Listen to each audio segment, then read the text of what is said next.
notre famille politique est décidée à une nouvelle fois essayer de montrer l'exemple, car sur le plan politique, je crois que ce qu'attendent nos compatriotes, ce sont des hommes et des femmes politiques au travail, dans l'action, dans la réflexion, dans la proposition, et non pas des hommes et des femmes politiques dans l'invective, dans l'insulte et dans la caricature.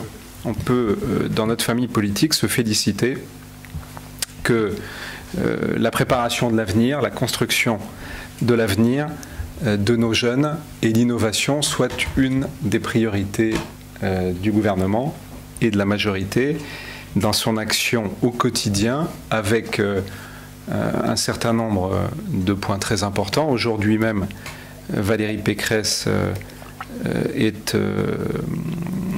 le montre avec le plan logement étudiant, puisque, vous le savez, des engagements avaient été pris. Il y a un rapport qui donnait un certain nombre d'objectifs très ambitieux.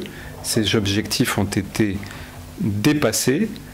Et en 4 ans, c'est 44 000 logements qui ont été livrés, avec des constructions et des réhabilitations, au-delà même de ce qui avait été fixé dans le rapport, puisqu'il en était prévu 12 000 et qu'on dépasse largement les 13 000. Donc d'abord se féliciter de ce point précis sur le logement étudiant. La décision qui a été prise par le président de la République sur le cumul maintenu sur l'APL et la demi-part fiscale va dans le même sens. Le 10e mois de bourse va dans le même sens. Le RSA pour les jeunes de moins de 25 ans qui ont travaillé va dans le même sens. Et la décision annoncée tout à l'heure par le Premier ministre sur le crédit impôt recherche va elle aussi dans le même sens. Et donc je crois qu'on peut se féliciter que ce gouvernement et cette majorité préparent l'avenir, donnent la priorité à la jeunesse et à l'innovation. C'est évidemment une des priorités de notre famille politique, je le dis. Est-ce que vous avez les uns et les autres des questions à Benjamin, spécifiquement sur le campus, ou sur autre chose, questions que nous avons évoquées, ou sur toute autre question? Tout domaine de sa compétence. Au sujet des hésitations de Bernard Kouchner ou les commentaires d'Hervé Morin, vous en pensez quoi? D'abord, je ne mettrai pas je traiterai les deux choses différemment. Que Bernard Kouchner se soit posé des questions, je connais bien Bernard Kouchner, et ce qui est très important, et qui est d'ailleurs une vraie réponse à tous ceux qui caricaturent la politique du gouvernement, c'est que il a lui-même dit qu'il avait pensé à la démission, mais il n'a pas démissionné. Et il a même défendu avec beaucoup de force l'honneur de notre pays, quand notre pays a été injustement attaqué, simplement parce que nous appliquons la loi. Et donc, c'est une excellente réponse à tous ceux qui caricaturent la politique du gouvernement. Que quelqu'un de droit comme Bernard Kouchner se soit posé des questions et que sa réponse, ça a été de défendre la politique du gouvernement et d'attaquer ceux qui la caricaturé injustement, quelle meilleure réponse à tous ceux qui nous attaquent et nous caricaturent. Et pour le reste, bon, écoutez, Hervé Morin, moi j'ai pas entendu le détail de ses propos. On voit parfaitement qu'il y a une question de stratégie, de positionnement du nouveau centre. Et moi je dis simplement, je l'ai dit tout à l'heure pour l'UMP, je crois que ce qui fait la force de l'UMP, mais au-delà, ce qui fait la force de notre majorité, c'est l'expression de nos différences. Parce que c'est une richesse. Et donc il faut du débat. Mais en même temps, il faut que souffle en permanence le vent de l'unité. Parce qu'on ne peut pas agir pour le pays sans l'unité. Vous n'avez pas quelques craintes pour cette unité mais je le dis pour... Non, j'ai pas de crainte, vous savez, je le dis pour tout le monde, je ne vise pas spécifiquement, je l'ai dit tout à l'heure, avant même que vous me parliez d'Hervé Morin, je pense que c'est quelque chose qu'on doit tous avoir en tête. les uns et les autres, quand on s'exprime, il faut respecter ce que pense l'autre. Dans un débat, ça me paraît la moindre des choses.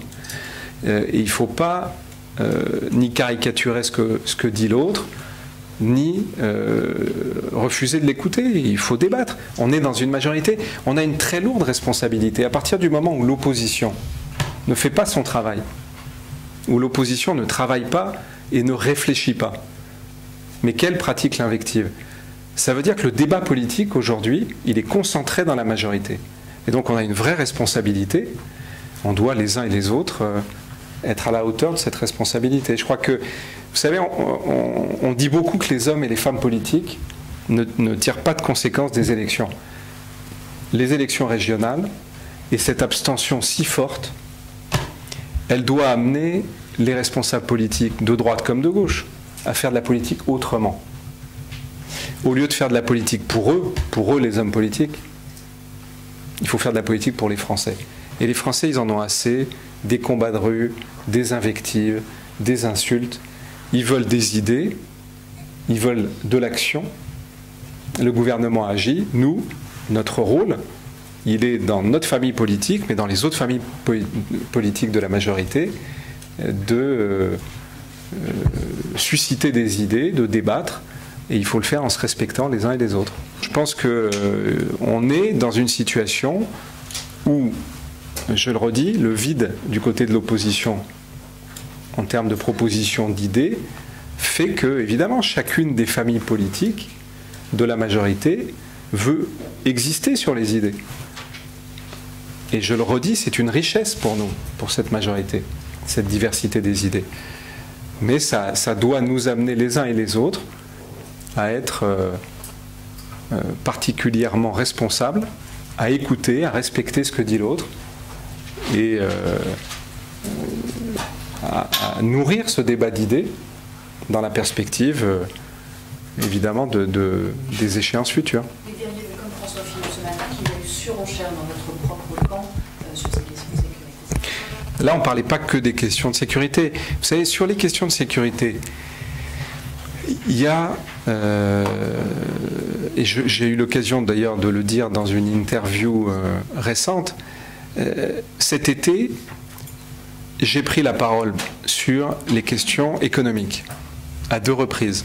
Le président de la République a réuni à Brégançon le Premier ministre, les ministres compétents en matière économique. Et pourtant, ça n'a pas eu beaucoup d'écho cet été. Parce que un débat public, il est rythmé, pas uniquement par le gouvernement et la majorité.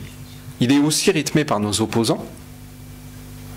Or, ce sont nos opposants qui ont passé leur temps à caricaturer l'action de Brice Hortefeux pendant tout l'été, pour susciter la polémique, pour masquer les bons résultats de la croissance qui arrivaient, pour masquer les bons résultats sur l'emploi. Alors quand le débat est là, qu'ensuite les uns ou les autres aient des idées, fassent des propositions, mais c'est le rôle des hommes et des femmes politiques. Et en même temps, c'est le rôle des partis politiques d'essayer de canaliser ce débat, d'essayer de canaliser ces idées. Et on dit depuis le début de l'été que le cadre de ce débat a été fixé par le président de la République dans un discours très important à Grenoble. Ça veut dire que les décisions qui seront prises, qui seront arbitrées par le gouvernement, elles respecteront la parole présidentielle. Mais en même temps, on est dans un pays démocratique, il y a des hommes et des femmes politiques qui peuvent s'exprimer.